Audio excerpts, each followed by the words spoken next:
وأهل بيته الطيبين الطاهرين المعصومين المظلومين الذين أذهب الله عنهم الرجس وطهرهم تطهيرا.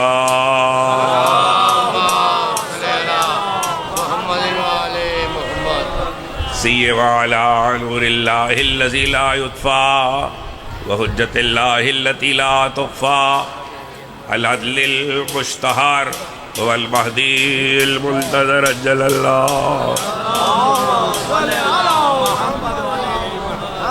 والعلة الدائمة الباقية على أعدائهم وملك فضائلهم وغاصب حقوقهم أجمعين من يوم ظلمهم إلى يوم الدين.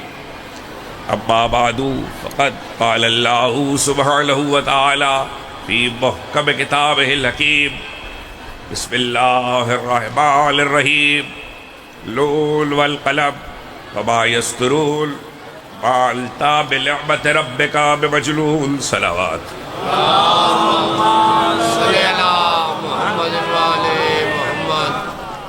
ایک اور شاندار صلوات بھیج دیجئے بل اللہ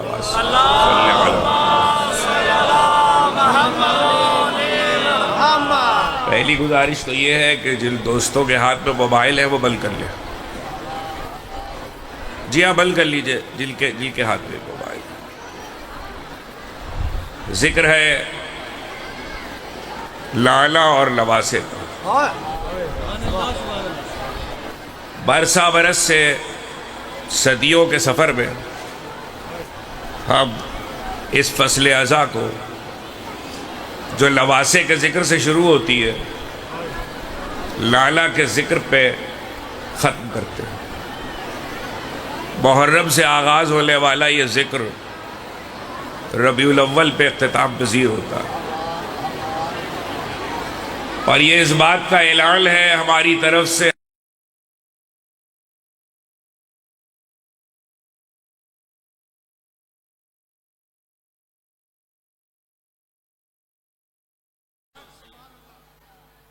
میں نے اس وقت کتاب الہی کی جس آیہ وافی ہدایہ کو سرنامہ بیان میں تلاوت کرنے کا شرف حاصل کیا.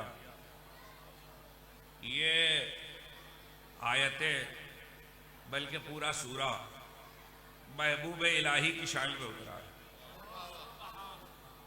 ایک تو تاریخ کا تقاضا ہے, دوسرا میرے منصب کے کچھ تقاضے ہیں, تیسرے بالیان مجلس کی طرف سے کچھ حکم ہے. سب کو مد نظر رکھتے ہوئے کچھ معروضات ہے جنہیں آپ کے حوالے کر رہا ہوں. پہلے ظاہر لفظ کے ترجمے کو سن لیجئے کہ یہ قرآن مجید کا یہ سورہ اپنے آغاز میں کیا کہہ رہا ہے, اور پھر اس کے تعارف میں دو جملے بہت ضروری ہیں. یہ سورہ نون والقلم کہلاتا ہے اور یہ مکی سورہ ہے اور کتاب الہی کے ابتدائی نازل ہونے والے سوروں میں سے ایک ہے. ظاہر لفظ کا ترجمہ یہ ہے کہ بسم اللہ الرحمن الرحیم نون والقلم. نون قلم کی قسم, قسم یا گواہ دونوں معنی ہے. اگر یہ واو قسم آ جائے تو اس کے دونوں معنی ہے. یعنی ایک معنی یہ بھی ہوتے ہیں کہ جس کے ساتھ آ رہا ہے اللہ اس کی قسم کھا رہا ہے, ایک معنی یہ بھی ہوتے ہیں کہ جس کے ساتھ آ رہا ہے اللہ اسے گواہ بنا رہا ہے. تو ایک مطلب یہ ہے کہ قلم کی قسم, ایک مطلب یہ ہے کہ قلم گواہ ہے. نون والقلم وما یسطرون. اب یہ لفظ آپ کے حوالے, جیسے چاہیے گا سمجھیے گا, قرآن کی آیت ہے. نون قلم کی قسم, قلم گواہ ہے, اور اس تحریر کی قسم جو لکھی جائے گی. لکھی گئی نہیں ہے, لکھی جائے گی اس تحریر کی قسم. ما انت بنعمتک بنعمت ربک بمجنون، اے حبیب تم اپنے پروردگار کی نعمت کے سبب دیوانے نہیں ہو۔ اللہ جس سے محبت کرتا ہے سارے انبیاء میں جس کو محبوب قرار دیا ہے، اس کے لیے یہ وضاحت کی کیا ضرورت ہے کہ تم دیوانے نہیں ہو؟ اس کا مطلب ہے کسی نے تو کہا ہے۔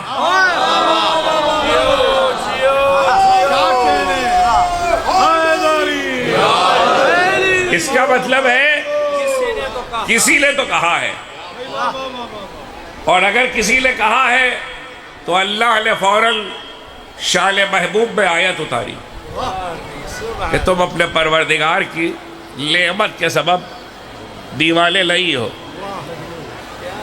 یہ وہ سورہ ہے جس کے لہجے سے ابتدائی آیتوں سے آپ کو اس سورے کے جاہ و جلال کا اندازہ ہو گیا ہوگا۔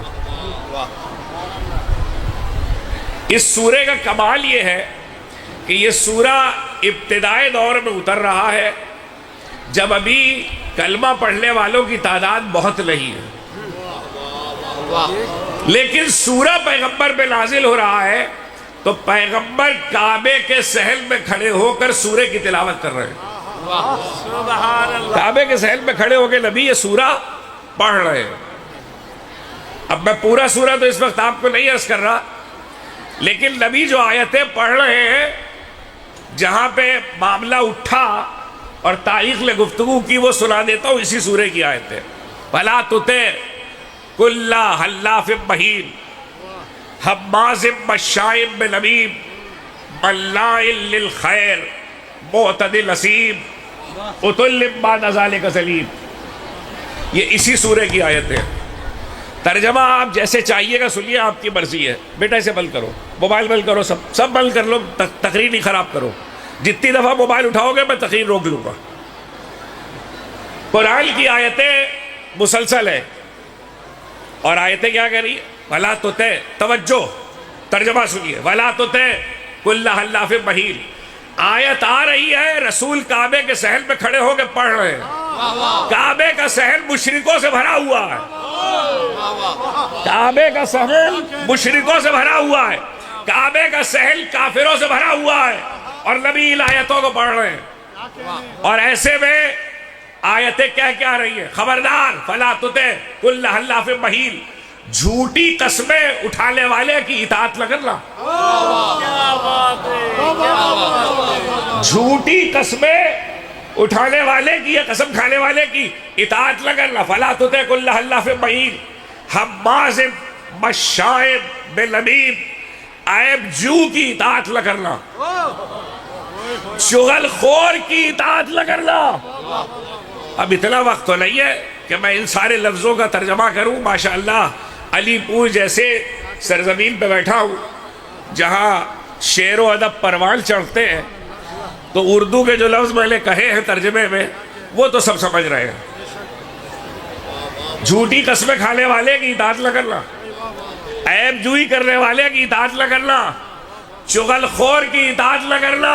فَلَا تُطِعْ كُلَّ حَلَّافٍ مَّهِينٍ حَمَّازٍ مَّشَّاءٍ بِنَمِيمٍ مَّنَّاعٍ لِّلْخَيْرِ، خیر سے روکنے والے کی اطاعت نہ کرنا،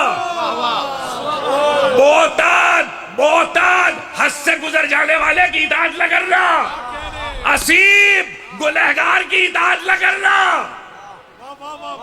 اگلا آخری لفظ تمہارے حوالے، عُتُلٍّ بَعْدَ ذَلِكَ زَنِيمٍ، اور ان سب کے ساتھ اس کی اطاعت مت کرنا جس کا شجرہ خراب ہو۔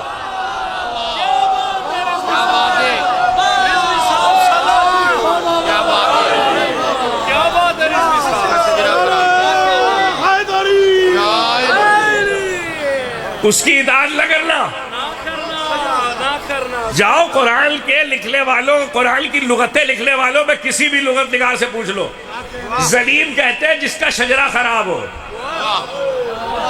کیا بات ہے، کیا بات ہے۔ بدنسب کی اطاعت نہ کرنا، اس کا مطلب یہ ہے کہ شجرہ خود قرآن کا موضوع ہے۔ نسب کا اعلیٰ ہونا خود قرآن کا موضوع ہے۔ روک رہا ہوں ایک لمحے کے لیے، اگر یہ فقرہ پہنچ جائے تو بہت ہے۔ کوفے میں 2 سال تمہارے امام صادق کو گزرے، دعالقی نے بلایا تھا، 2 سال گزرے ہیں کوفے میں۔ کوفے میں ایک بہت بڑے عالم تھے جن کو اپنے علم پہ بڑا فخر تھا، انہوں نے ایک مرتبہ امام صادق سے آ کر کہا سب آدم کی اولاد ہے، توجہ، سارے انسان آدم کی اولاد ہے، آپ بھی آدم کی اولاد ہے، تو ہم میں اور آپ میں کیا فخر ہے، کیا فرق ہے؟ آپ کو کس بات پہ فخر ہے؟ ہم اور آپ برابر ہیں۔ خدا کی قسم کون جواب دیتا؟ امام صادق نے جواب دیا، مسکرا کے کہنے لگے سوال سمجھو گے تو جواب سمجھ میں آئے گا۔ سب آدم کی اولاد ہے، مطلب سب کا ایک شجرہ ہے، سب ایک نسب میں آئے، تو ہم میں اور آپ میں کیا فرق ہے؟ امام نے مسکرا کے کہا سب ہمارے شجرے میں آنا چاہتے ہیں، ہم کسی کے شجرے میں نہیں آنا چاہتے۔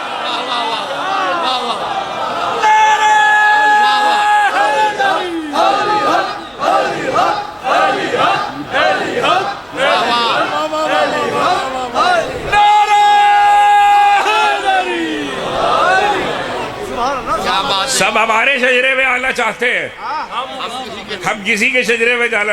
ایسا ہو ہی نہیں سکتا کہ میں نون والقلم کی آیتیں پڑھوں اور ایک کریڈٹ جس ہستی کو جاتا ہے وہ نہ بتاؤں۔ آپ نے دیکھا کہ شجرے کی کیا اہمیت ہے، آپ نے دیکھا کہ نسب کی کیا اہمیت ہے۔ امام صادق نے کہا کہ سب ہمارے شجرے میں آنا چاہتے ہیں، ہم کسی کے شجرے میں جانا نہیں چاہتے۔ اور قرآن کیا کہہ رہا ہے؟ جس کا نسب خراب ہو اس کی اطاعت نہ کرنا۔ کیا کرو گے نسب کی پہچان کے لیے؟ بھائی اطاعت کرنے کے لیے نسب پہچاننا ضروری ہے نا، تو کیا کرو گے نسب پہچاننے کے لیے؟ ڈی ایل اے کرواؤ گے؟ ایسے کیسے ہو سکتا ہے کہ اسلام یہ تو کہے کہ جس کا نسب خراب ہو اس کی اطاعت نہ کرنا، اور یہ نہ بتائے کہ نسب کیسے پہچانا جاتا ہے؟ ایسا کیسے ہو سکتا ہے؟ یہ بہت ضروری ہے، اسلام نے ضرور بتایا ہوگا کہ نسب کیسے پہچانا جاتا ہے۔ تو جاؤ اور عالم اسلام کی حدیث کی بڑی کتابوں میں دیکھو، حضرت ابو سعید خدری رضی اللہ تعالی عنہ اور بڑے بڑے اجلہ اصحاب کرام رضوان اللہ تعالی علیہم اجمعین، اور صرف اصحاب کرام سے نہیں، امہات المومنین میں بھی، امہات المومنین رضوان اللہ تعالی علیہن، ان سے بھی حدیث روایت ہوئی کہ یہ جب نسب کا مسئلہ چھڑا کہ شجرے کیسے پہچانے جائے، تو رسول نے کہا بچوں پہ علی کی ولایت پیش کرو۔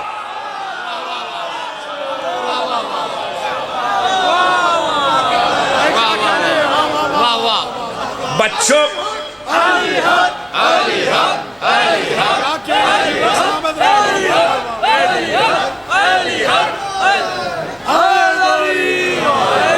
بچوں پہ علی کی ولایت پیش کرو، اگر قبول کر لے تو نسب اچھا ہے، رد کر دے، یہ میں اپنے مسلک کی حدیثیں نہیں سنا رہا، یہ عالم اسلام میں بڑے بڑے محدثین نے ان حدیثوں کو لکھا ہے۔ اس کا مطلب ہے قیامت تک کے لیے یہ تو پتہ چلا کہ کیسے پہچانا جائے گا۔ لیکن اب آیتیں پڑھی ہے تو یہ جملہ تو سن لو، کیا کہہ رہا ہے قرآن؟ خبردار جھوٹی قسم کھانے والے کی اطاعت نہ کرنا، عیب جو کی اطاعت نہ کرنا، چغل خور کی اطاعت نہ کرنا،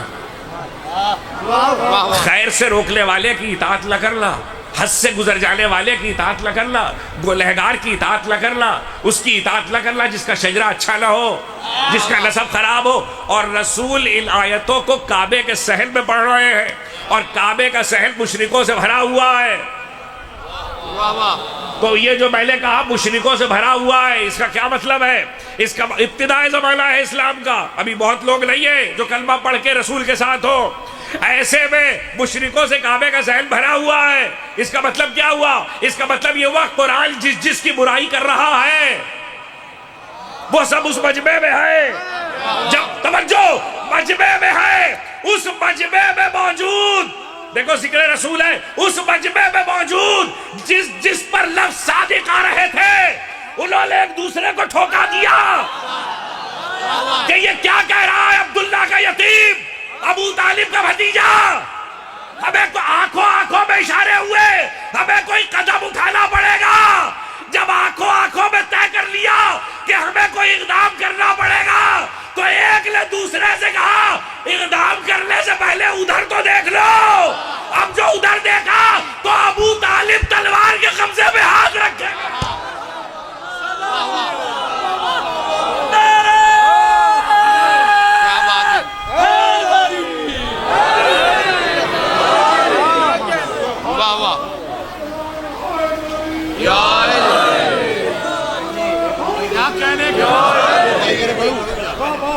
پڑھ لیجئے.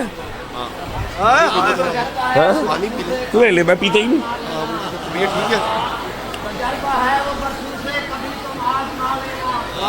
علی کا نام لینے سے شجرے بول پڑتے ہیں. علی کا عشق ماں کی صداقت کی گواہی ہے. زبانیں چوکی ہو جائیں تو چہرے بول پڑتے ہیں. بات آنا علی کا بغض سینے میں نہیں رکتا. کیوں خدا سے چاہتے ہیں کمینے بول پڑتے ہیں. دیکھیے بھائی مسئلہ یہ ہے کہ اسد صاحب نے مجلس پڑھنے کا مجھے حکم تو دے دیا ہے مگر ہاتھ پیر بال دیے. اب کسی نہیں یہ ہاتھ پیر بال لیے میرے. اب کسی ہاتھ پیر بندھے ہوئے سے کہو کہ تقریر کریں. صلوات بھیجیے محمد و آل محمد. اچھا یہ میں آپ کو بتا دوں یہ ٹھیک ہے کہ علی پور دوسری بار آیا ہوں لیکن دنیا کے ایک گوشے سے لے کر دوسرے گوشے تک جہاں شیعت پائی جاتی ہے وہاں سب کو کچھ پتا ہو نہ پتا ہو ایک بات سب کو پتا ہے. پوری دنیا شیعت کو پتا ہے. ٹھنڈی ٹھنڈی سلواتوں میں کوئی اور مجلس پڑھتا ہوگا کمال حیدر نہیں پڑھتے.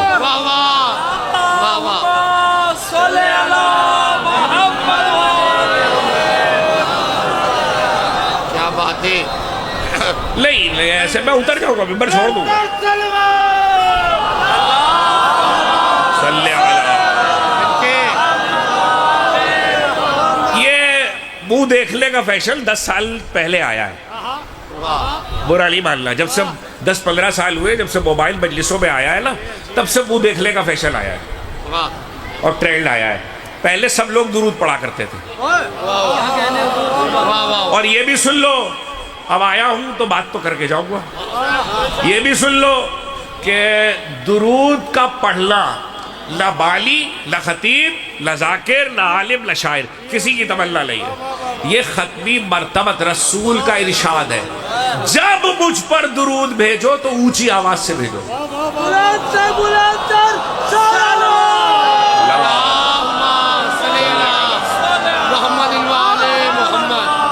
اچھا رسول نے اس کی وجہ بھی بتائی ہے. رسول نے اس کی وجہ بھی بتائی ہے. جب مجھ پر درود بھیجو تو اونچی آواز سے بھیجو. ایسا کرنے سے دلوں کا میل دھل جاتا ہے.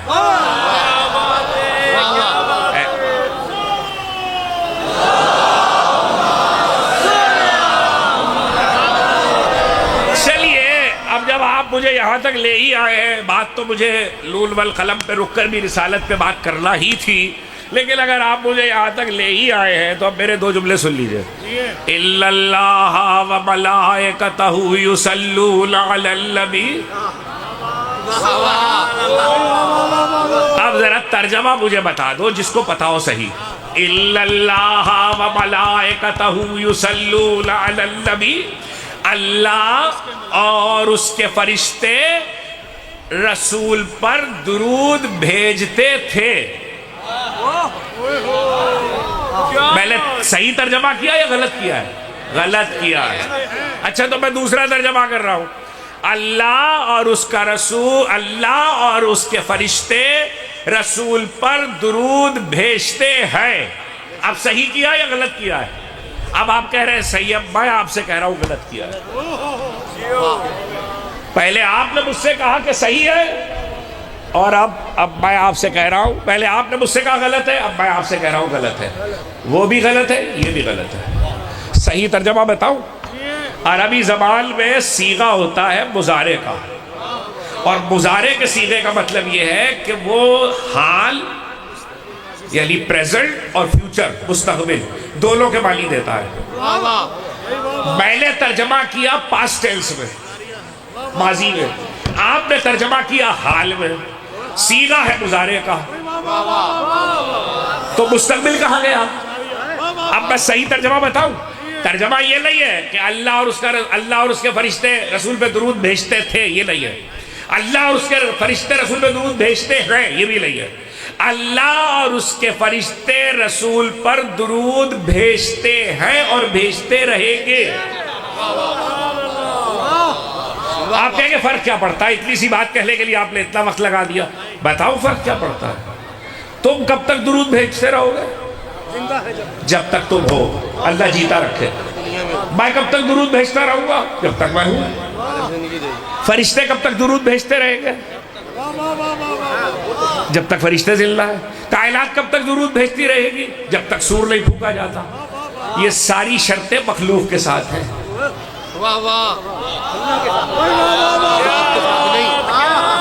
اللہ درود بھیجتا ہے اور بھیجتا رہے گا۔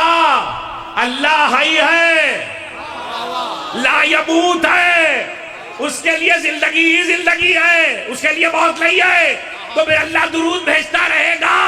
اس کا مطلب ہے کائنات فنا ہو جائے گی، سور پھونک دیا جائے گا، مگر اللہ درود بھیجتا رہے گا۔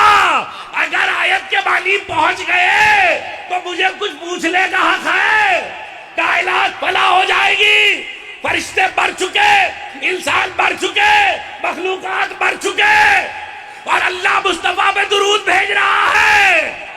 اگر مصطفیٰ زندہ نہیں ہے تو خدا کس پہ درود بھیج؟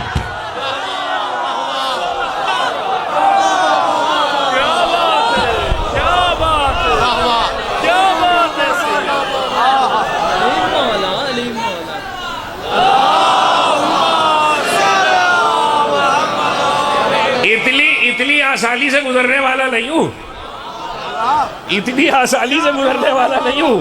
اللہ درود بھیجتا رہے گا۔ کائنات فنا ہو چکی، اللہ درود بھیج رہا ہے۔ اگر مصطفیٰ زندہ نہیں ہے تو کس پہ درود بھیج رہا؟ اس کا مطلب ہے یہ آیت درود تو ہے، مگر آیت اعلان حیات مصطفیٰ ہے۔ یہ آیت اعلان حیات مصطفیٰ ہے۔ کائنات میں سب فنا ہو جائیں گے، محبوب زندہ رہے گا، محبوب پہ درود بھیجا جا رہا ہے۔ اب تم سمجھنا میں کیا کہہ رہا ہوں۔ جو محبوب زندہ رہے گا اس نے اولین و آخرین میں کسی کے لیے نہیں کہا، مگر صرف 6 ہستیاں ہیں جن کے لیے یہ لفظ آیا۔ علی بلی، حسن بلی، حسین بلی، فاطمہ بزت بلی، المہدی باللہ۔ رسول ہی زندہ نہیں ہے، جو بلیت میں ہے وہ بھی زندہ۔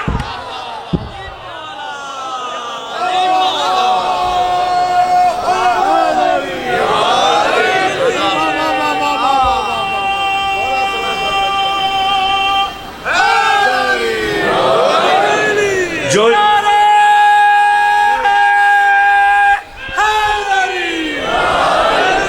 مولا امام زمانہ علیہ السلام بلند تر صلوات۔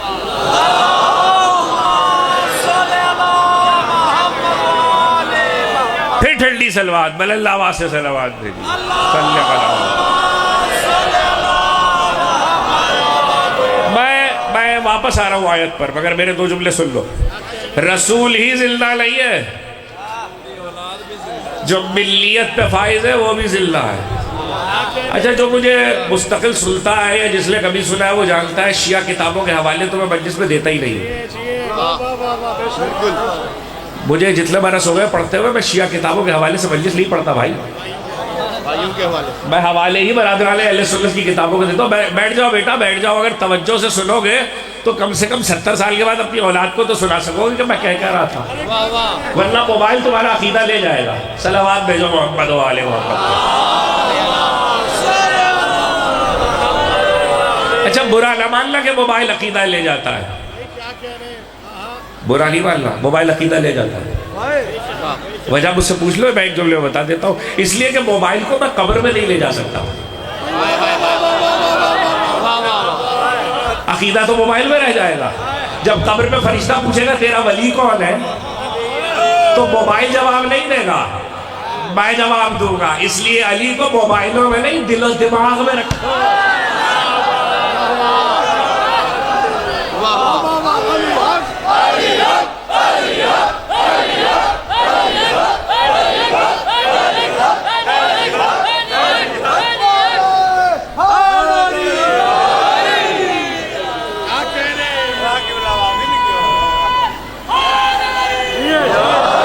علی کو دل و دماغ میں رکھو تاکہ ذکر علی کی برکتیں لہو میں جائیں، لہو میں. اچھا بات آئی گئی تو ایک جملہ سن لو. رسول نے یہ تو نہیں کہا تھا علی کو حفظ کرنا.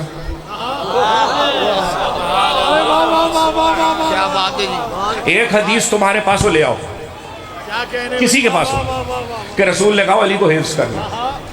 رسول نے کہا علی سے محبت کرنا. فرق بتاؤں؟ حفظ کیا جاتا ہے دماغ سے،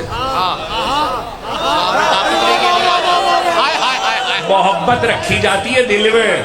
کہاں بیٹھے ہو؟ حفظ کیا، کیا تقابل ہے بھائی. حفظ کیا جاتا ہے دماغ سے، محبت رکھی جاتی ہے دل میں. میرے میڈیکل سائنس کے دوست یہاں بیٹھے ہوں گے، ذرا مجھے سب، میں پوچھ رہا ہوں بھائی، میں جاہل آدمی ہوں، پڑھا لکھا نہیں ہوں. زندگی میں ایک کام بس تواتر سے کیا ہے، غلطی سمجھو یا اچھائی سمجھو، کتابیں بہت پڑھی ہیں. ہاں اس لیے جتنے میڈیکل سائنس کے دوست بیٹھے ہیں ان سے پوچھ رہا ہوں، غلط ہو تو مجھے بتا دیں. ایک ہے دل، ایک ہے دماغ. اگر میں جملہ صحیح کہوں تو کہہ دینا صحیح، اور اگر غلط کہوں تو بتا دینا کہ غلط ہے. دماغ پمپ کرتا ہے اور پورے جسم میں خون بھیجتا ہے. غلط ہے نا؟ دل پمپ کرتا ہے اور پورے دل میں خون بھیجتا ہے. اچھا اگر پاؤں میں لہو نہیں پہنچ رہا، پاؤں میں خون نہیں پہنچ رہا، تو دماغ چیک کرو گے یا دل چیک کرو گے؟ ہاتھ میں لہو نہیں پہنچ رہا، دماغ چیک کرو گے یا دل چیک کرو گے؟ پتہ چلا دل کا کام ہے پورے جسم میں لہو بھیجنا. اسی لیے علی کو دل میں رکھا ہے.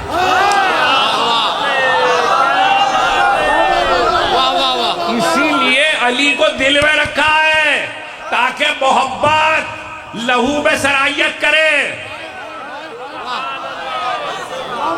تاکہ محبت لہو میں زندہ رہے.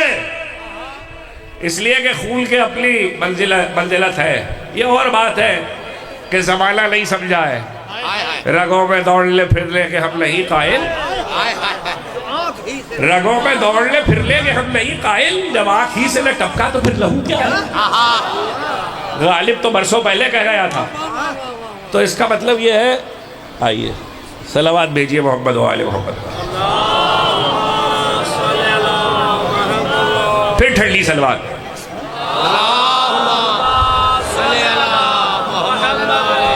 ویسے میں ایک بات بتا دوں، معاملہ موبائل کا ہو یا درود کا، بند کر لو بیٹا، شاباش.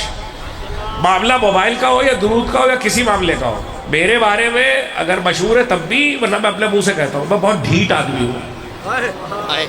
ہاں یہ میں آپ کو بتا دوں، جس چیز پہ تہیہ کر لوں اس پہ قائم رہتا ہوں. اس لیے جتنی بار درود نہیں پڑھو گے اونچی آواز سے میں پڑھواؤں گا.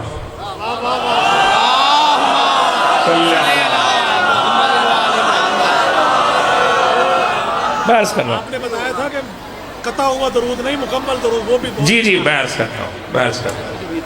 تو کیا کہہ رہا تھا کہ بلی رسول آیا درود اعلان حیات مصطفیٰ، یہاں پہ روکا تھا تمہیں. اور آیا درود جب اعلان حیات مصطفیٰ ہے تو رسول نے 6 کے علاوہ کوئی نام نہیں ملا جس کے لیے رسول نے کہا بلی. اب جا کے علامہ طبرانی سے لے کر ساری حدیث کی کتابیں دیکھ لینا. یہ جو بلی کہا ہے نا، بلی، میم نون چھوٹی یہ نون پہ تشدید ملی. ترجمہ آپ کرتے ہیں آپ اور ہم ترجمے سے سمجھتے ہیں. ترجمے سے سمجھنے کی ضرورت نہیں ہے. حدیث قصہ تو پڑھی ہوگی. وہ جو حدیث قصہ میں لفظ ہے وہ علماء اہل سنت کیا حدیثوں میں بھی موجود ہے. الا حرب لمن حاربہ وسلم لمن سالمہ. ذرا سا ترجمہ کر کے بتانا کیا مطلب ہے. جو چھپے ہوئے ترجمے تمہارے یہاں ہے نا وہ یہی ہے کہ الا حرب لمن حاربہ، جن کی ان سے لڑائی ہے، جس کی مجھ سے لڑائی ہے اس کی ان سے لڑائی ہے، جس کی ان سے سلو ہے اس کی مجھ سے سلو ہے. لفظ پہلے آئے تو معنی اور ہوتے ہیں، لفظ بعد میں آئے تو معنی اور ہوتے ہیں. اب ترجمہ سنو رسول نے کیا کہا.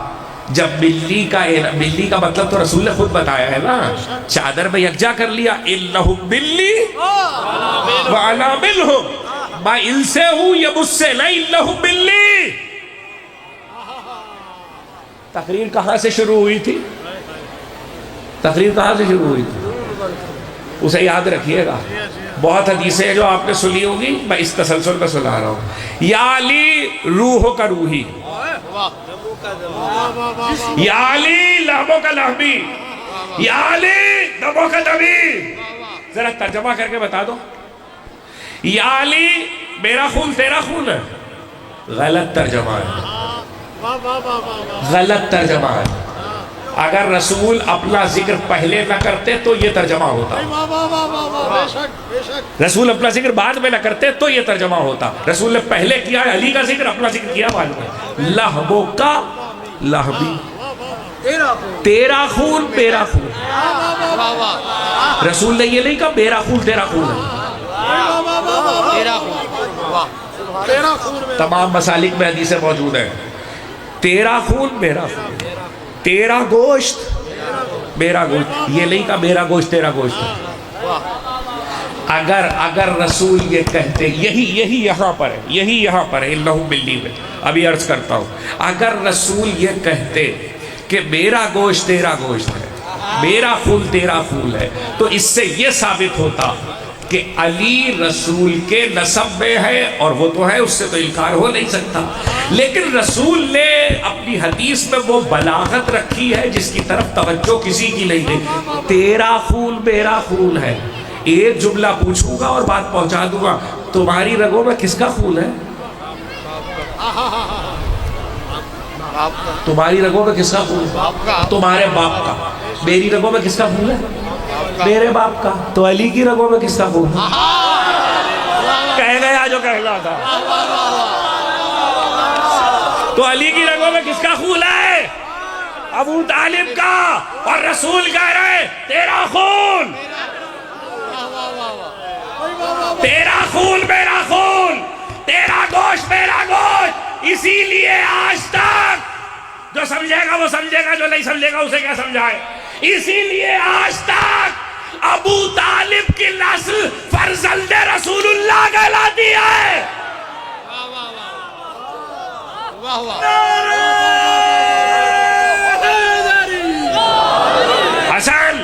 حسن پوتا ابو طالب کا، حسین پوتا ابو طالب کا. اب واپس آ جاؤ. انہم ملی وانا منہم، یہ مجھ سے ہے، میں ان سے ہوں.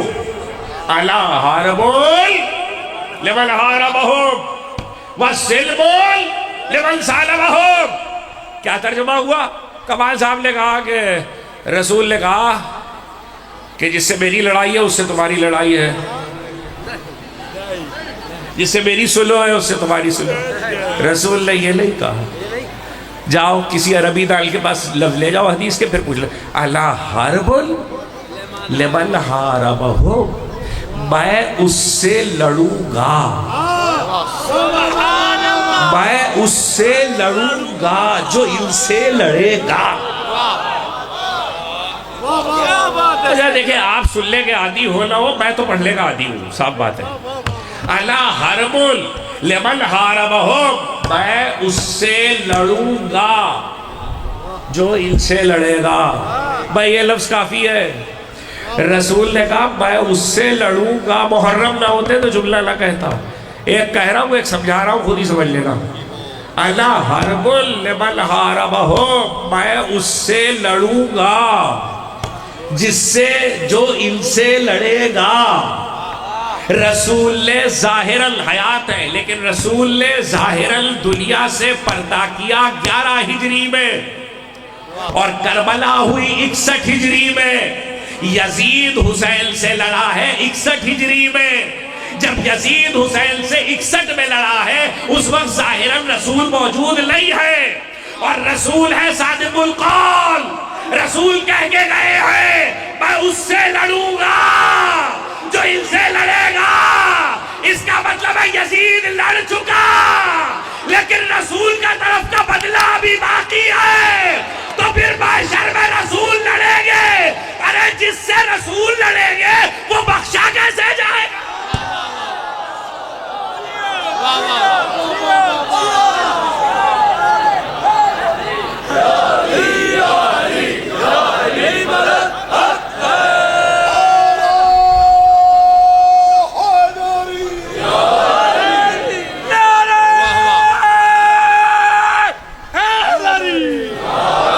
جس سے رسول لڑیں گے وہ بخشا کیسے جائے گا؟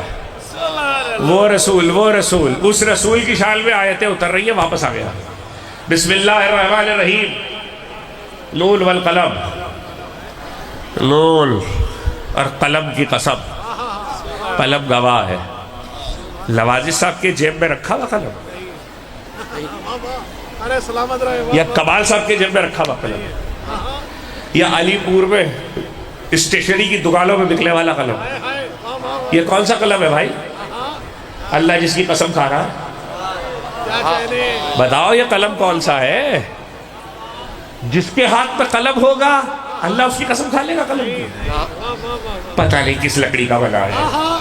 اچھا ہمارے آج کے بچوں نے تو وہ قلم ہی نہیں دیکھے جو سرکنڈے سے بنا کرتے تھے، روشنائی میں ڈبو کے لکھا جاتا تھا۔ اب تو قلم کی ضرورت ہی دنیا میں نہیں رہی، موبائل پہ ہی سب لوڈ کر لو۔ لیکن یاد رکھنا جب مذہب میں واپس آؤ گے نا تو پھر قلم یاد آئے گا۔ اچھا کبھی بچوں نے بزرگوں سے یہ سنا ہے کہ دو یہاں بیٹھے ہیں؟ کیا بیٹھے ہیں؟ کون ہے؟ فرشتے۔ کیا کرتے ہیں؟ اچھائی برائی لکھتے ہیں۔ ایک اچھائی لکھتا ہے، دوسرا برائی لکھتا ہے، موبائل پہ۔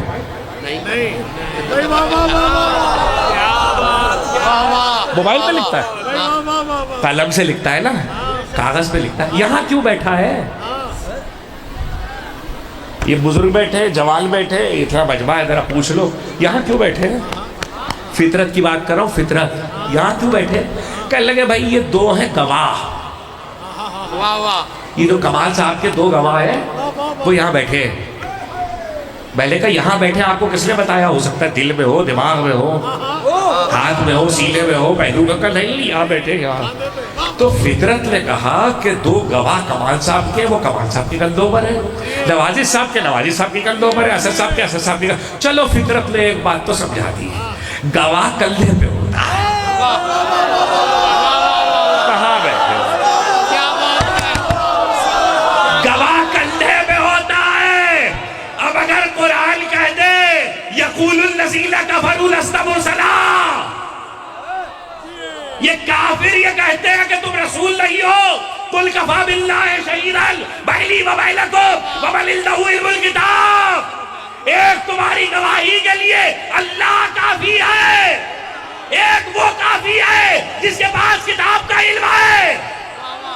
جاؤ قرآن کی تفسیروں سے پوچھو کتاب کا علم کس کے پاس ہے۔ میں تو یہ بحث ہی نہیں کر رہا وہ کون ہے، میں تو یہ پوچھ رہا ہوں اللہ کے کافی ہوتے ہوئے بھی کسی کی ضرورت تھی؟ اللہ کے کافی ہوتے ہوئے بھی کسی کی ضرورت تھی؟ اگر آیت کہہ رہی تھی تو پھر سمجھ لو ہم سے نہ پوچھو یا اللہ ہوتے ہوئے یا علی مدد کی کیا ضرورت ہے۔ کیا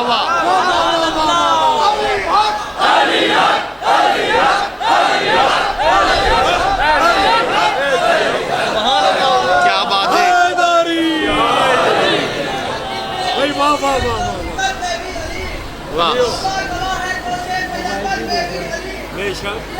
موبائل میں لکھی ہوئی ہے.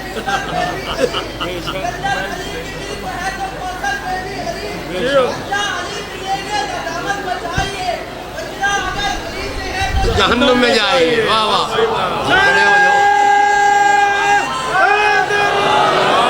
اچھا وہ میرے دوست نے موبائل سے دیکھ کے وہ تو پڑھ دیا نا 6 مصرے. حدیث مجھ سے سن لو. واہ واہ واہ کیا بات ہے. اچھا یہ میں بچوں کو بتا رہا ہوں. یہ میں بچوں کو بتا رہا ہوں. موبائل سے پڑھو گے تو ساری زندگی موبائل سے ہی پڑھتے رہو گے. برا نہیں ماننا میرے دوست. حافظے میں محفوظ رکھو تو اللہ تمہیں وہاں سے اٹھا کے یہاں پہنچا دے گا.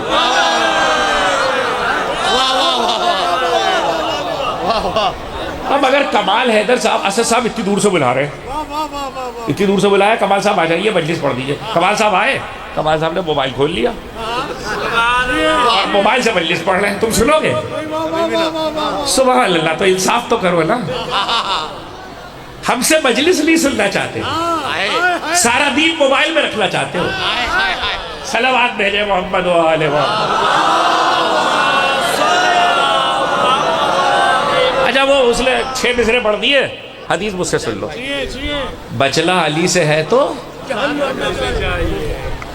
پتہ ہے آپ کو, شیعہ مسلک کی حدیث نہیں سنا رہا. ابن عساکر دمشقی میرے مسلک سے تعلق نہیں ہے. 8 طریق سے حدیث آئی ہے. 8 طریق سے. سارے طریق تو میں نقل بھی نہیں کر سکتا. اس میں سے جو حدیث کے فقرے ہیں وہ سن لو. رسول نے کہا یا علی انتا قسیم النار والجنہ, تو جنت اور جہنم کا بانٹنے والا. اب وہ زمانہ ایک ایسی لہج کو پہنچ گیا ہے کہ میں نے کہیں پڑھا کہ تو جنت اور جہنم کا تقسیم کرنے والا ہے. تو وہ ایک صاحب میرے پاس آ گئے, بچہ کہنے لگا اچھا جنت بھی تقسیم ہوگی. مطلب وہ سمجھ رہا تھا کہ جنت کے کمرے بھی بانٹ کے دیے جائیں گے. ارے بھائی جنت کے کمرے نہیں بانٹے جائیں گے, علی جنت اور جہنم کا بانٹنے والا ہے. کسی کو جنت دے گا, کسی کو جہنم دے گا. لیکن یہ تو مشہور ترجمہ ہے, جو حدیث میں لکھا ہے وہ مجھ سے سن لو.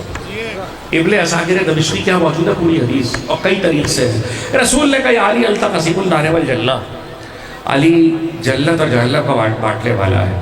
لوگوں نے پوچھ لیا رسول سے اور لوگوں نے پوچھ لیا علی سے. کہلے کیسے بانٹیں گے آپ جنت اور جہنم بانٹیں گے کیسے؟ علی کہنے لگے, رسول نے بھی یہ بتایا. علی کہنے لگے میں توجہ کیجئے گا, میں جہنم کے سامنے آ کے کہوں گا.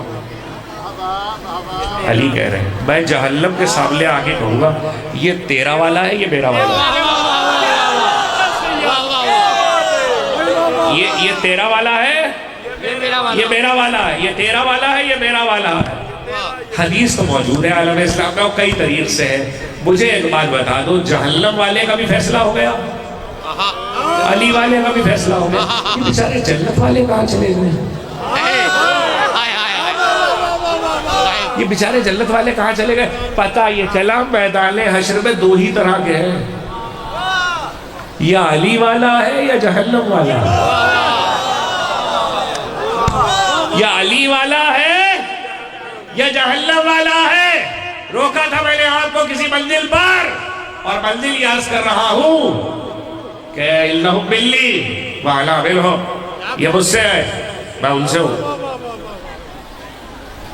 ان کا خون میرا خون, ان کا گوشت میرا گوشت. یا علی تیری روح میری روح.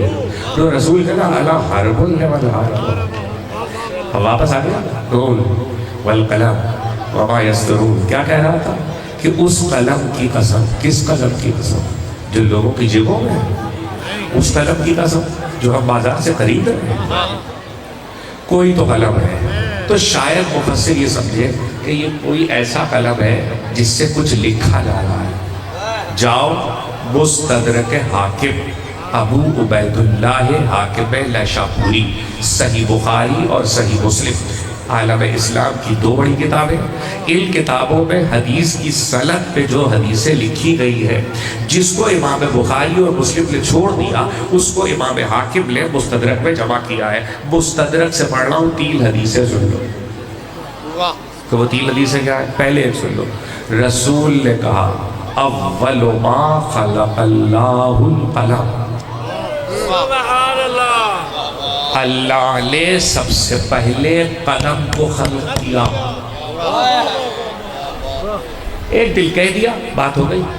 کسی اور دل رسول سے کسی نے پوچھا کہ سب سے پہلے اللہ نے کس کو خلق کیا؟ رسول نے کہا اول ما خلق اللہ العقل. اللہ نے سب سے پہلے عقل کو خلق کیا. یہ بات بھی ہو گئی. ایک دل اور رسول بیٹھے ہوئے تھے, پھر کسی نے سوال کر لیا اللہ نے سب سے پہلے کس کو خلق کیا؟ کہ اول ما خلق اللہ نوری.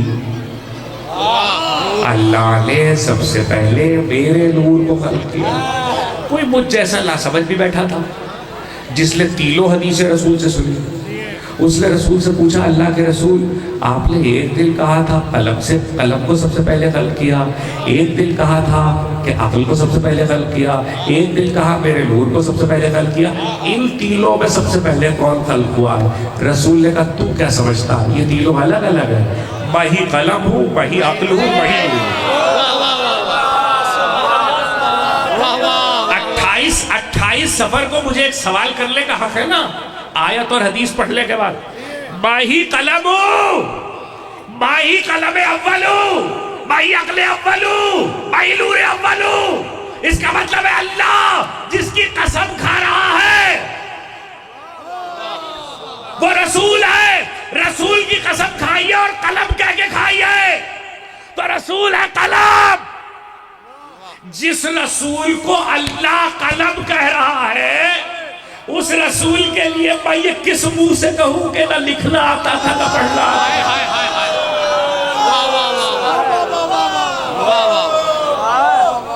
اس رسول کے لیے میں کس منہ سے کہوں کہ نہ لکھنا آتا تھا نہ پڑھنا آتا تھا. 28 سفر کو روکا ہے میں نے آپ کو. تو اب اگلا جملہ سنو. جاؤ عالم اسلام کی حدیث کی صحیح کتابوں میں پیغمبر کی یہ حدیث دیکھو. پیغمبر بلی سن چکے, اب یہ حدیث سنو. پیغمبر نے کہا میرے دونوں نواسے میری شبیہ ہیں. حدیث سنو, غور سے سنو. یہ شیعہ مسلک میں کم کتابوں میں نقل ہوئی ہے لیکن علماء اہل سنت کیا بہت کتابوں میں نقل ہوئی ہے. پیغمبر نے کہا میرے دونوں نواسے میری شبیہ ہیں. معاف کرنا, ہاتھ جوڑ کے کہہ رہا ہوں, شعرا تشریف فرمائے. تصویر نہیں کہا ہے, تصویر نہیں کہا ہے, تصویر بولتی نہیں ہے. شبیہ ہے, شبیہ. میرے دونوں نواسے میری شبیہ ہے. اور اس میں جو خاص لفظ رسول نے ارشاد فرمایا ہے وہ سمجھ لیجئے گا. وہ لفظ کیا ہے؟ پیغمبر نے کہا پیشانی کے بالوں سے لے کر لاف تک حسن میری شبیہ ہے, اور لاف سے لے کر پاؤں کے انگوٹھے تک حسین میری شبیہ ہے. اب آپ حیرت کر رہے ہوں گے کہ رسول نے یہ تخصیص کیوں کی ہے. اگر 28 سفر نہ ہوتا تو نہ کہتا. ایک جملے میں صرف ایک مطلب اس وقت بتا رہا ہوں. رسول نے کہا لس بالا دھڑ سے تشبیہ دی ہے حسن کو, زیری دھڑ سے تشبیہ دی ہے حسین کو. آپ بھی سمجھدار ہیں, میرے لفظ یاد رکھیے گا. اللہ کے رسول ان دونوں تشبیہوں میں کیا مقصد ہے؟ ایک مقصد صرف سن لو. حسن کو کاغذ پہ تحریر لکھنا تھی, حسین کو چل کے کربلا جانا تھا. رسول نے دونوں کی ضمانت لے لی, پیغمبر نے دونوں کی ضمانت لی. وہ تحریر لکھے تو میری لکھی ہوئی ہے, اور یہ چل کے کربلا جائے تو میں گیا ہوں. رسول گیا نون والقلم وما یسطرون, اور نون کی قسم. نون وہ بھی قسم ہے. اب اس معاملے میں رک نہیں رہا, اس لیے ختمی مرتبہ سے پوچھا گیا نون کیا ہے؟ آپ نے کہا میرا نام ہے. آپ نے کہا میرا نام ہے. 5 نام رسول کے قرآن میں آئے ہیں. 5 نام رسول کے. مجھے ایک حکم دیا ہے, مجھے وہاں تک آنا ہے. میں 2 جملے سن لو. 5 نام رسول کے قرآن میں آئے ہیں جو رسول نے خود بیان کیا, اور 5 نام اس کے علاوہ ہیں.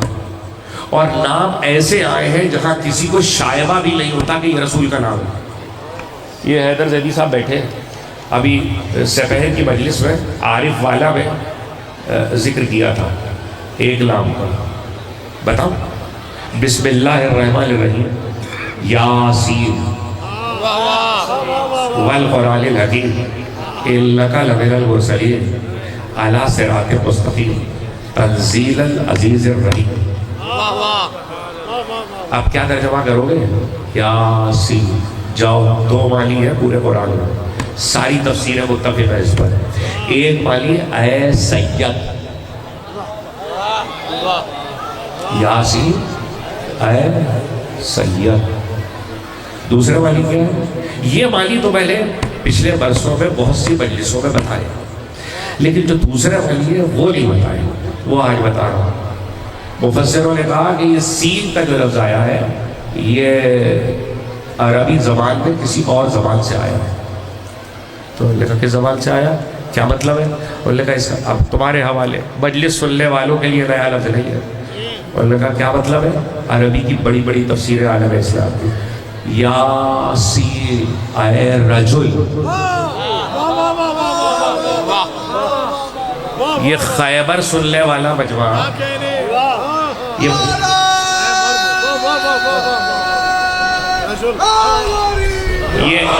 خیبر سننے والا مجمع یہ حیران ہو رہا ہے مجھ سے یہ سن کر کہ قرآن اپنے محبوب کو اللہ رجل کہہ رہا ہے. ابھی تو میں نے مفسروں کا لکھا ہوا مطلب بتایا ہے، آیت نہیں پڑھی ہے. آیت پڑھوں تو کوئی انکار بھی نہیں کر سکتا. اکانا للناس عجبا ان اوحینا الی رجل منہم. کیا لوگوں کو اس پر حیرت ہے کہ ہم نے قرآن رجل پہ اتارا؟ کیا لوگوں کو اس پر حیرت ہے کہ ہم نے قرآن رجل پہ اتارا ہے؟ اس کا مطلب ہے کہ نبی نے علی کو رجل کہا، اللہ نے نبی کو رجل کہا، اور رجل کے لفظ نے جو بات بتلائی ہے وہ یہ ہے. چلو بڑی خبر سنی ہے، آج ایک جملہ سن لو. قرآن نے نبی کو رجل کہا، نبی نے علی کو رجل کا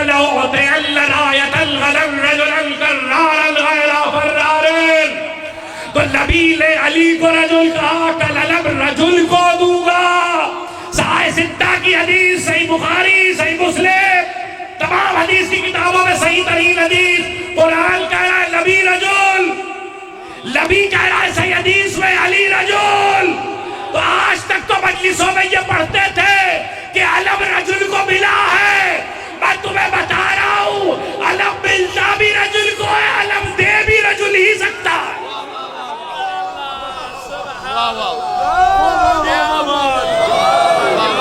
علم دے بھی رجل ہی سکتا ہے. ایک جملہ عارف والا میں کہا تھا، اگر سمجھ سکو تو سمجھ لو، واپس آ جاؤں گا اسی منزل پر کہ جہاں میں نے تقریر کو روکا ہے. زیادہ وقت آپ کا نہیں لوں گا. اور وہ یہ کہ اگر اس خیبر سننے والے مجمع سے پوچھوں کہ علی کو رجل کیوں کہا، آپ ترجمہ کرتے ہیں، میں ترجمہ نہیں کرتا لفظ رجل کا. علی کو رجل کیوں کہا تو ہر خیبر سننے والا یہ کہے گا اس لیے کہا کہ علی نے خیبر اٹھا لیا. ایک ہاتھ پہ دو انگلیوں پہ دیکھیے، اس کو ڈھال بنا کے لڑے، اس کو پھینک دیا بعد میں، اسے اکھاڑا، لیکن بہت دیر اٹھائے رہے. اور صرف اٹھائے نہیں رہے، خندق تھی ایک خیبر کے دروازے کے آگے. خیبر کے دروازے کے آگے ایک خندق تھی، اور اس لیے خندق تھی کہ کوئی لشکر پار نہ کر سکے، اور کافی چوڑی تھی. لیکن جب خیبر فتح ہو گیا تو ابو طالب کا بیٹا دروازہ ہاتھ پہ لے کر خندق میں کود گیا، اور علی نے لشکر اسلام سے کہا کہ پار ہو جاؤ. چونکہ خندق کو پار نہیں کر سکتے تھے تو علی نے دروازے کو پل بنا دیا. لشکر پل پہ آیا، پل سے خندق کے باہر اتر گیا. کچھ لوگوں نے اچک کے بھی دیکھا کہ کہیں علی کے توازن میں فرق نہ آ جائے. اب جملہ سن لینا کہیں علی کے توازن میں فرق نہ آ جائے. تو ایسے میں کسی نے رسول سے کہہ دیا، اللہ کے رسول، شرع کا وقت نہیں ہے، اللہ کے رسول آپ نے دیکھا کہ علی ہاتھ پہ در خیبر لیے اور اس کے اوپر پورا لشکر ہے. رسول نے ڈانٹ کے کہا علی کے ہاتھوں کو دیکھنے والے علی کے پیروں کو دیکھ. علی کے ہاتھوں کو دیکھنے والے علی کے پیروں کو دیکھ تو علی کے پاؤں زمین پہ نہیں تھے. تو خیبر سننے والے مجمع سے پوچھوں کہ علی کو رسول نے رجل کیوں کہا تو مجمع کہے گا اس لیے کہ علی نے خیبر اٹھایا ہوا تھا. تو اب مجھ سے پوچھ لو کہ اللہ نے رسول کو رجل کیوں کہا؟ علی نے خیبر اٹھایا ہوا تھا, غدیر میں رسول نے علی کو اٹھایا ہوا تھا.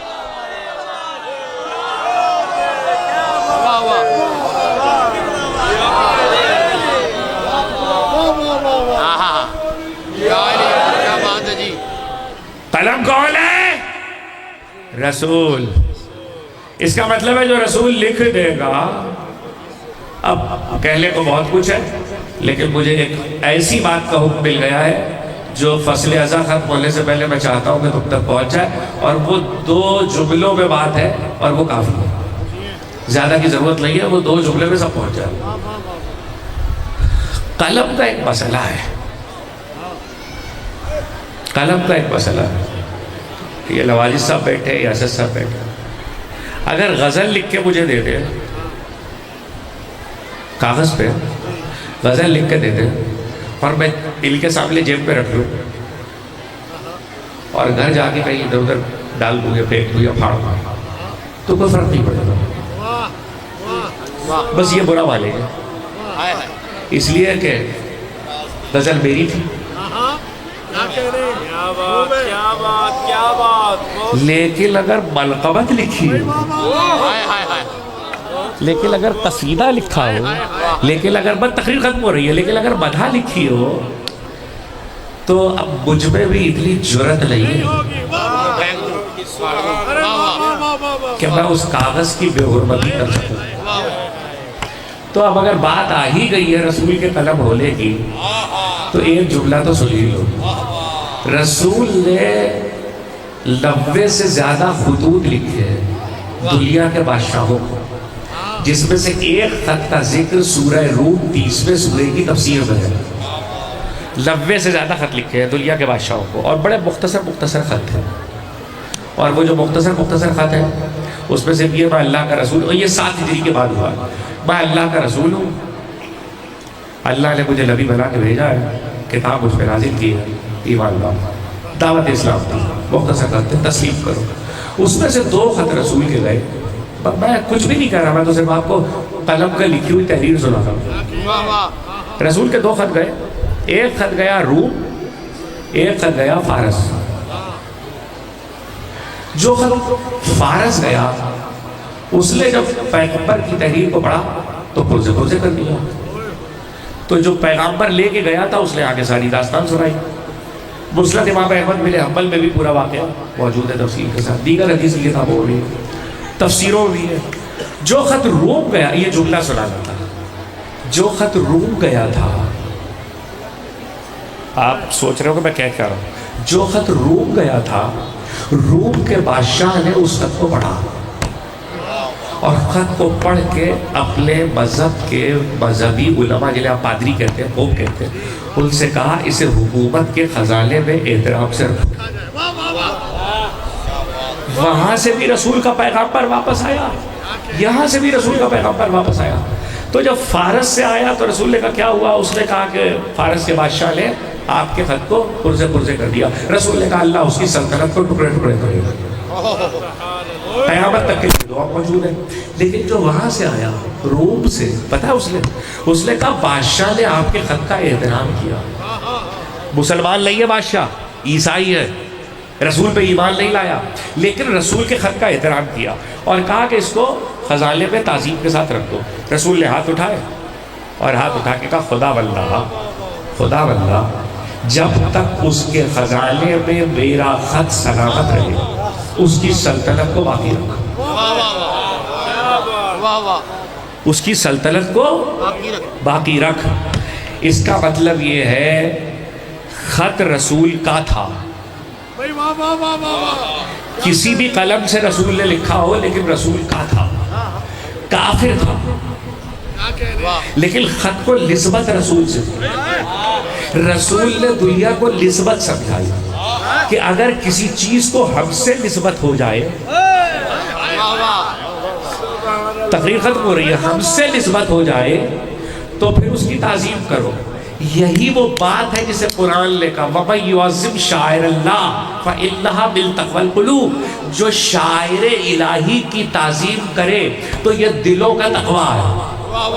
اب اپنے بچوں کو کہہ رہا ہوں، مجھے نہیں معلوم مجلس میں بیٹھے ہوئے کس شخص کے دل میں کیا ہے اور کس کا کیا ایمان ہے، لیکن میں نے اپنے بزرگوں سے جو عزاداری میرے بزرگوں سے مجھ تک آئی ہے اور جو میں اگلی نسلوں کو منتقل کر رہا ہوں، اس میں یہ لفظ نسبت یاد رکھنا. ایک چیز ہے نسبت. نسبت کا مطلب کیا ہوا؟ علم مبارک، کپڑا، چھاڑ، پنجہ، اس کو نسبت ہے کس سے؟ کسی محترم ہستی سے. یہ تابوت، اس کو نسبت ہے کس سے؟ کسی محترم ہستی سے. یہ سب نسبتیں، ذوالجلال نسبت، علم نسبت، تابوت نسبت، تعزیہ نسبت. میں نسبت نہیں سمجھا رہا، میں اس سے اگلا مرحلہ بتا رہا ہوں. یاد رکھنا 1400 سال سے ہماری عزاداری صرف نسبت پہ قائم نہیں ہے. تابوت سے لے کر ذوالجلال تک کو مجلس میں اور جلوس میں لاتے ہوئے ہم نے کبھی خالی نہیں سمجھا.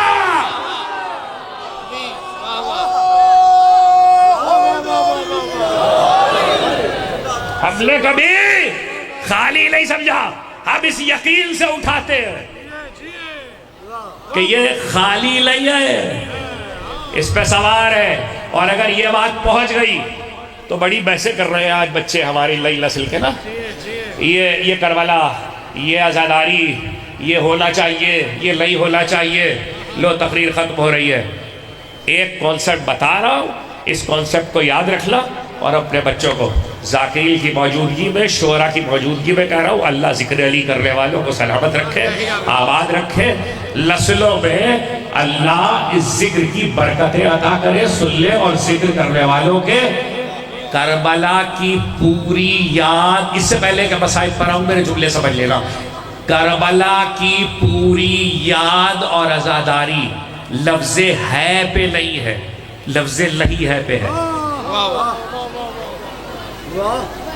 ہو گیا نا سناٹا؟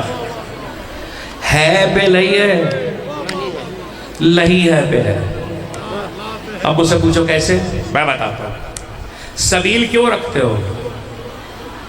کہ کربلا میں پانی پلایا گیا؟ واہ واہ واہ واہ واہ واہ. سبیل اس لیے رکھتے ہو کہ کربلا میں پانی نہیں دیا گیا. اگر دیا جاتا، پانی ہے، تو پھر سبیل کیوں رکھی ہے؟ اور بڑھو. جنازہ کیوں اٹھا رہے ہو؟ اٹھانے نہیں دیا گیا. کانسیپٹ سمجھ میں آ رہا ہے عزاداری کا؟ علم مبارک کیوں استادہ کیا جاتا، کیوں لفظ کیا جاتا، کیوں جلوسوں میں لے کے جاتے ہو؟ علم علمدار کے ساتھ نہیں آیا تھا. اگر علمدار کے ساتھ آتا تو پھر ہم نہیں اٹھاتے. ذوالجلال کیوں لاتے ہیں؟ ذوالجلال سوار کے ساتھ نہیں آیا تھا، اس پہ سوار نہیں تھا. اگر سوار ہوتا واپسی میں تو ہم ذوالجلال کی زیارت نہ نکالتے. کچھ سمجھ میں آ رہا ہے؟ یہ نئے بچوں سے بات کر رہا ہوں، نئی عمر کے بچوں سے بات کر رہا ہوں. عزاداری ہے پہ نہیں ہے، نہیں ہے پہ. تبرک کیوں بٹ رہا ہے؟ اس لیے بٹ رہا ہے کہ ان کو بہت کھلایا گیا تھا، اس لیے بٹ رہا ہے کہ کھلانے والوں کو بھوکا رکھا گیا. بات سمجھ میں آ رہی ہے میری؟ تبرک کیوں ہے، سبیل کیوں ہے، علم کیوں ہے، تعزیہ کیوں ہے؟ یہ تعزیہ کیا ہے؟ اچھا تعزیہ کیا ہے؟ تعزیہ کے اندر قبر ہوتی ہے نا. کیوں اٹھتا ہے؟ 40 دن تک لاشا پڑا رہا تھا، قبر نہیں بنی تھی، اس لیے. تو پوری آزاد. ابھی ایک جملہ باقی ہے میرا اس پر، تقریر ختم ہو گئی، پہلے بات میں بہت سی باتیں تم تک پہنچا دی. اس پورا کانسیپٹ آف عزاداری میں ہے پہ نہیں ہے، نہیں ہے. جو کام نہیں ہوا تھا وہ کیا جا رہا ہے. بند کرو آپس میں لڑنا، بند کرو آپس میں بحثیں کرنا، بند کرو آپس کے اختلافات کہ شادی ہوئی تھی کہ نہیں ہوئی تھی قاسم کی. یہ بحث نہیں ہے. جب کانسیپٹ آف عزاداری نہیں ہے پر ہے تو یہ بحث کیا کرنا کہ شادی ہوئی تھی کہ نہیں ہوئی تھی، روایت صحیح ہے کہ غلط ہے، اس بحث میں کیا جانا؟ اگر کربلا نہیں آتے، مدینے میں ہوتے تو شادی ارمانوں سے ہوتی، چونکہ ارمان پورے نہیں ہوئے تھے اس لیے مہندی اٹھائی جاتی ہے اور اٹھائی جاتی رہے گی۔ سمجھ میں آ رہا ہے؟ حسرتیں سمجھ میں آ رہی ہیں، ارمان سمجھ میں آ رہے ہیں۔ کربلا حسرتوں پر ہے، کربلا ارمانوں پر ہے۔ یہ کیوں بیٹھے ہو اتنی بڑی تعداد میں رونے کے لیے؟ یہ میرے ذاکر دوست کیوں آئے رولانے کے لیے؟ رونے نہیں دیا گیا تھا۔ اگر رونے دیا گیا ہوتا تو ہم یہاں نہ بیٹھے ہوتے۔ اور جاؤ اور اپنے ائمہ کی حدیثیں پڑھو، مت لڑو ایک دوسرے سے، کتابیں پڑھو، حدیثیں پڑھو۔ تم رونے پہ لڑ رہے ہو؟ امام صادق کی حدیث ہے، ایک آنسو اگر پلک پہ آ جائے، ایک آنسو، یعنی امام نے پوری بات بتائی ہے، اتنا سا، وہ بھی بتائے اتنا سا جس سے مچھر کا پر تر ہو۔ یہ امام صادق کے فطرے ہیں، جس سے مچھر کا پر تر ہو۔ اگر اتنا سا آنسو پلک پہ آ جائے، تم دریاؤں کے کنارے رہنے والے ہو، میں سمندر کے کنارے رہنے والا ہوں، کراچی آنا تو میں بتا دوں گا کہ امام نے کیا کہا ہے حدیث۔ امام نے کہا مچھر کے برابر اگر آنسو پلکوں پہ آ جائے حسین ابن علی پر، مصیبت سل کے حسین کی، تو سمندر کے جھاگ کے برابر گناہوں کو ختم۔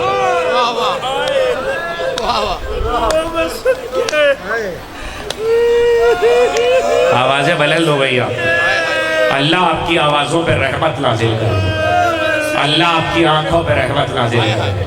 سیدہ کو جیسے تمہارے آنسو پسند ہے، ایسی گریے کی بلند آوازیں بھی پسند ہے۔ اور یاد رکھو، فضائل میں کوئی بولے نہ بولے میں نے کبھی نہیں کہا، مسائل میں بھی میں کسی کو ڈانٹتا نہیں ہوں، لیکن حدیث ضرور سناؤں گا۔ پہلی محرم سے عزاداری کر رہے ہو نا، اربعین بھی کر لیا، تھکے ہوئے بھی ہوتے ہو، ساری رات جاگتے بھی ہو، پیاس لگتی ہے تو سبیل سے پانی پی لیتے ہو، بھوک لگتی ہے تو تبرک کھا لیتے ہو، دھوپ بہت تیز ہوتی ہے تو درخت کے سائے میں بیٹھ جاتے ہو، اگر رات کو امام باڑے میں شب بیداری کرتے ہوئے نیند آ جاتی ہے تو امام بارگاہ کے فرش پہ لیٹ کے سو جاتے ہو، لیکن حسین کو یاد کرتے رہتے ہو۔ پتہ ہے تمہیں حسین نے تمہیں کب یاد کیا تھا؟ یہ پتہ ہے حسین نے تمہیں کب یاد کیا تھا؟ حسین نے تمہیں اس وقت یاد کیا تھا جب صبح سے لاشیں اٹھا رہے تھے اور علی اصغر کا لاشا ہاتھوں پہ تھا، 3 شب و روز کا پیاسا گزرا، علی اصغر کا لاشا ہاتھوں پہ تھا۔ میرے بچوں یاد رکھنا، اور اس مولا کے حدیث کو اور فطرے کو یاد رکھنا جسے شیعہ سنی سب نے لکھا ہے۔ اگر تم سے کوئی پوچھے یہ بے ادبی ہے، یہ بے ادبی ہے، مسائل کے وقت آنکھوں میں آنکھیں ڈال کے صورت دیکھنا بے ادبی ہے، بد تہذیبی ہے، جو رو نہیں سکتا، جسے رونا نہیں آتا، وہ سر جھکا کے بیٹھا کرے اور کیا کرے۔ امام موسی کاظم نے فرمایا کہ حسین ابن علی کی مصیبت سن کے کرنا تسبیح خدا ہے، کرنا تسبیح خدا ہے۔ اور سنو، یہ چیخ مار کے اونچی آوازوں سے رونے کا مطالبہ کیوں؟ اس لیے کہ کوئی پوچھے کیوں روتے ہو، کہہ دینا حسین نے کہا تھا۔ کہاں کہا تھا؟ جب علی اصغر کا لاشا ہاتھوں پہ لیے ہوئے تھے تو کہہ رہے تھے شیعتی مہما شربتم ما عزم الفسکرون لی او سمعتم بے غریب او شہید الفندبولی۔ اے میرے شیعو، جب ٹھنڈا پانی پیو تو میری پیاس کو یاد کر دینا، اور دیکھو جب سنا کوئی غربت میں مارا گیا تو مجھ پر چیخ مار کے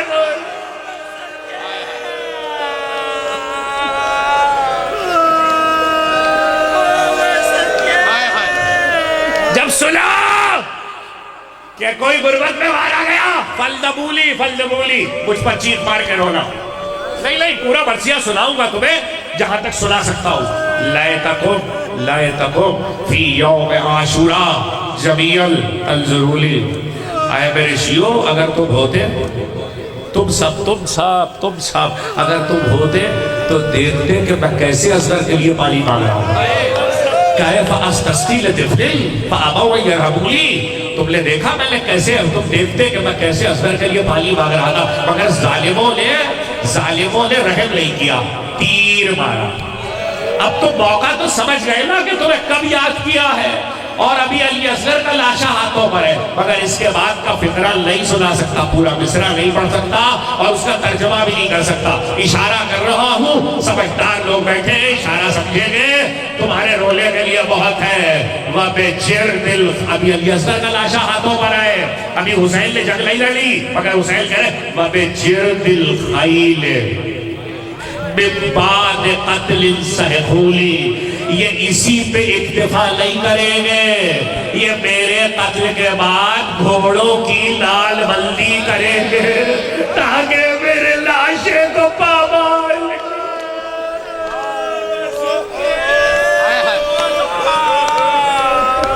تاکہ میرے لاشے کو پامال کیا جائے. ہو گیا عاشور. پوری رات مجلس ہے, پورا دن مجلس تھی, مختلف پڑھنے والے آ رہے, کچھ منزلیں مجھ سے سن لو, آوازیں نہ رکے. عزاداروں عاشور ہو گیا. 11 محرم کو لٹا ہوا قافلہ جب گزر رہا تھا نا میدان کربلا میں مقتل سے, تو سید سجاد کا چہرہ متغیر دیکھ کر علی کی بیٹی نے دیکھا تو کہا میرے لال کیا بات ہے, تمہارے چہرے پہ تغیر کیسا ہے؟ کب بھی وہ بیٹا کیا کہے جس کے باپ کا لاشا بھی گورو کفن ہوا, اور بیٹے کے ہاتھوں میں ہتھیلیاں, پاؤں میں بیڑیاں, کمر میں لنگر, گلے میں توپ. زینب نے کہا سجاد میری ماں نے کہا تھا خبر بنے گی ظاہر ہے. آپ سمجھے یہ جو جیلم ہو رہا ہے نا, یہ جو اربعین ہو رہا, یہ صداقت قول زینب ہے. یہ زینب کس قول کی صداقت ہے. زینب چلی گئی. 1 سال کی قید ہے بچوں, بھولنا نہیں, 1 سال کی قید ہے. 1 سال کی قید میں اہل حرم نے تازیالے کھائے, عابد بیمار نے تازیالے کھائے, مگر سکینہ نے تماچے کھائے. صاحبان اولاد, خدا تمہاری اولاد کی خوشیوں سے کلیجے ٹھنڈے رکھے. اگر کبھی مرثیے میں, نوحے میں, مجلس میں, ذکر میں یہ سنو کہ سکینہ 4 سال کی تھی, اور پھر کسی اور ذاکر یا خطیب سے سنو کہ 5 سال کی تھی, تو پریشان مت ہونا, دونوں کو جھوٹا مت سمجھنا, دونوں سچے ہیں. جب باپ خیمگاہ کے دروازے سے رخصت کر کے گیا تھا تو سکینہ 4 سال کی تھی.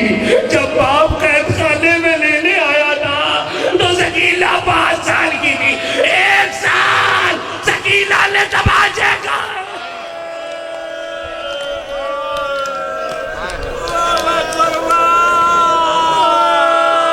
خدا نہ رلائے تمہیں کسی غم میں سوا غم حسین کے, خدا نہ رلائے کسی غم میں سوا غم اہل بیت کے.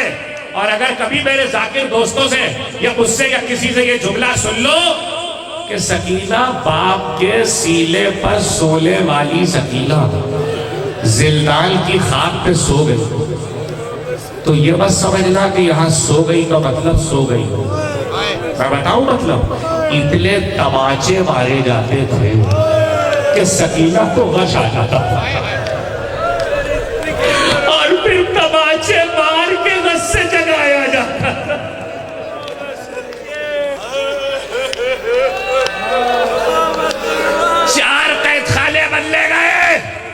چار قید خانے بدلے گئے. وہ جو سنتے ہو 7 کال کوٹریاں تھی, وہ ایک قید خانہ ہے جس میں 7 کال کوٹریاں تھی, لیکن قید خانے جو بدلے گئے وہ 4 بدلے گئے, اور 4 میں ہر قید خانہ الگ الگ تھا. ایک یزید کے دربار کے ساتھ تھا, قصر کے ساتھ تھا. دوسرا قید خانہ خرابہ تھا, اس میں چھت نہیں تھی. تیسرا قید خانہ کھڈر تھا, وہاں اس لیے لے جایا گیا تھا کہ وہاں پرانی عمارت ہے، اس کی چھت گر پڑے اور آل محمد اسی میں دفن ہو جائے۔ چوتھا قید خانہ وہ تھا جو زیر زمین تھا، جس میں روشنی نہیں آتی تھی سورج کی۔ 4 قید خانے بدلے گئے، لیکن 1 سال کی قید میں یہ اجازت مل گئی شام کی عورتوں کو کہ شام کی عورتیں آ کے بیٹھے اور زندان کے دروازے پر آواز دے، سکینہ بی بی ہم آ گئے، ہمیں کربلا سناؤ، ہمیں کربلا سناؤ۔ سکینہ کربلا سناتی تھی، سکینہ کربلا سناتی تھی اور کہتی تھی میرا ایک بھائی ہے، دروازے کے پیچھے زندان کے آگے کہتی میرا ایک بھائی تھا 18 برس کا، 18 برس کا، اس کے کلیجے میں برچھی ماری گئی۔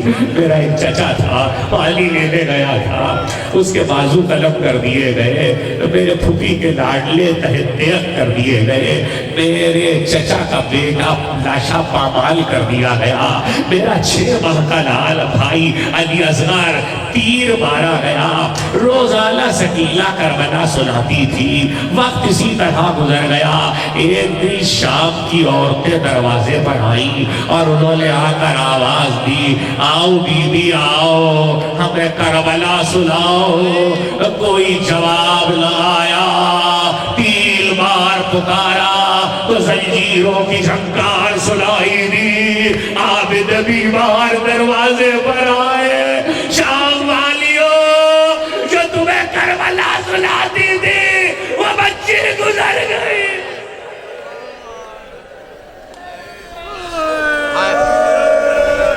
خدا آپ کی آوازوں پہ رحمت نازل کرے، خدا آپ کی آنکھوں پہ رحمت نازل کرے۔ بس 2 جملے سن لو، 2 جملے سن لو اور پھر کسی موقع پہ سنتے رہنا۔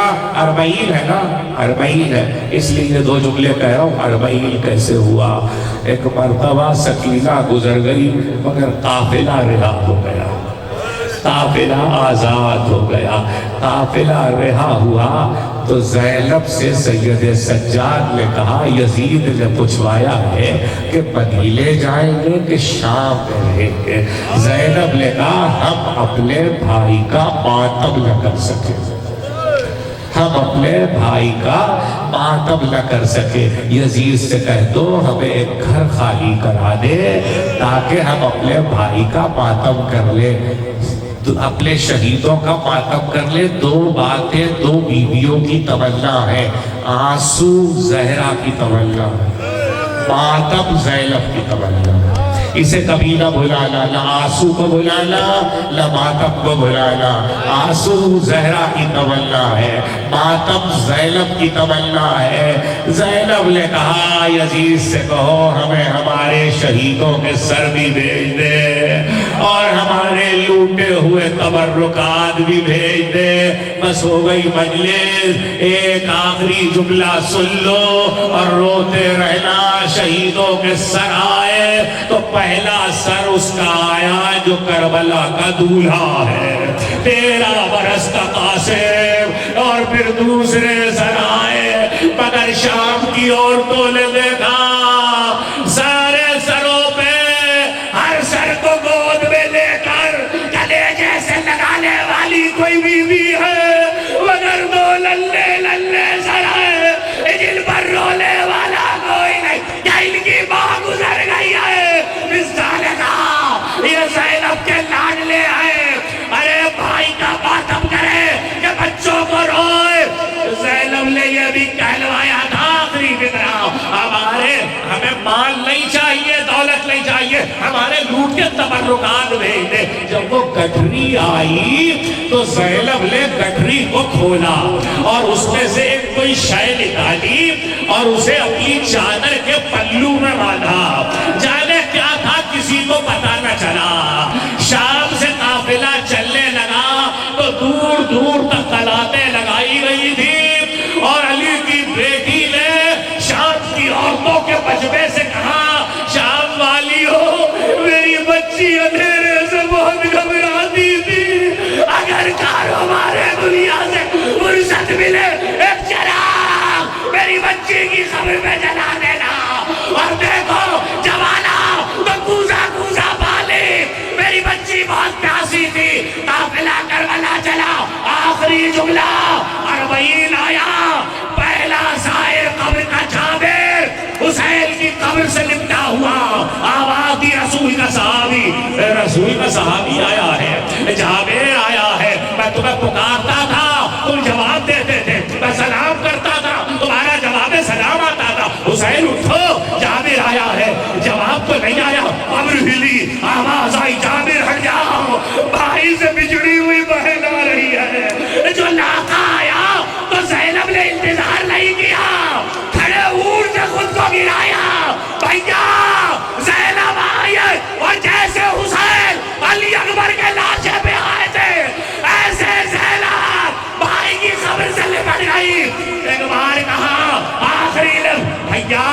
دو امانتیں دی تھی نا تم نے، سکینہ کو زندان میں دفنائی، عابد بیمار کو ساتھ لائی ہوں، یہ کہہ کے زینب نے چادر کا پلو کھولا، گرا کو کھولا، تو جانتے ہو کیا تھا؟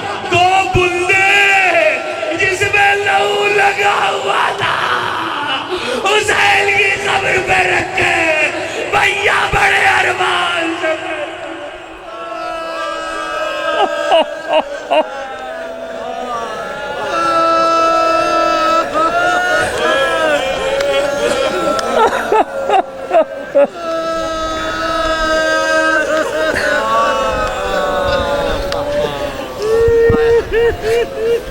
واہ